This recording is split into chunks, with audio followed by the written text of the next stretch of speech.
Hi everyone, welcome back to my mini vlog. ఈ రోజు మా ఇంట్లో స్పెషల్ టిఫిన్ వచ్చేసి పూరి. నేను పూరి స్పెషల్ ఎందుకన్నానంటే ఇంట్లోనైతే మంత్లీ అయితే ఒక 2 times ప్రిపేర్ చేస్తాను. ఇంట్లో ఎక్కువనైతే లడ్డుకి అయితే ఇది ఫేవరెట్ టిఫిన్ అని చెప్పొచ్చు. ఎందుకంటే వాడికి చాలా ఇష్టం పూరి చేస్తే. ఇంట్లో ఆ రోజు మంచిగా కడుపు నిండా తినేస్తాడు. ఈ రోజు చేస్తా రేపు చేస్తా అనుకుంటూ రోజు ఇట్లనే గడిచిపోతుంది. అందుకే ఈ రోజు లేచేదానికంటే ఇంకా హాఫ్ అన్ అవర్ ముందైతే లేచాను. అందుకే ఫాస్ట్ గా కంప్లీట్ అయిపోతుంది కదా ఇంకా వంటలు చేయడం, టిఫిన్స్ చేయడం. ఈ రోజేమో మండే రోజు అయితే కర్రీస్ అన్ని ఏమైనా చేద్దామంటే అసలు ఇంట్లో ఏం కూరగాయలు కూడా ఉండవు. లాస్ట్కి వస్తే ఆలు అయితే మిగిలింది.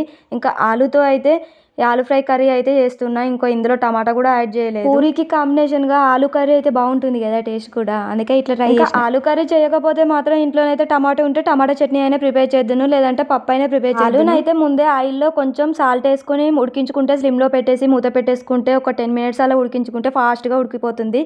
తర్వాత జింజర్ పేస్ట్ ఇట్లా అన్ని యాడ్ చేసుకోవచ్చు. కర్రీ అయితే కొంచెం ఫ్రై లాగా అయిపోతుందని లైట్ గా కొన్ని వాటర్ అయితే యాడ్ చేశాను. తర్వాత ఇంకా పూరీలు అయితే ప్రిపేర్ చేసి కాల్ అయితే ఇచ్చేసాను. వాళ్ళు అయితే స్కూల్ కి అయితే వెళ్ళిపోయారు. ఇట్లనైతే మార్నింగ్ రొటీన్ అయితే గడిచిపోయింది. ఇక్కడ వరకు అయితే చూసారు కదా. వెళ్తూ ఒక్క చిన్న లైక్ ఇచ్చి సబ్స్క్రైబ్ చేసుకోవచ్చు కదా. Bye bye.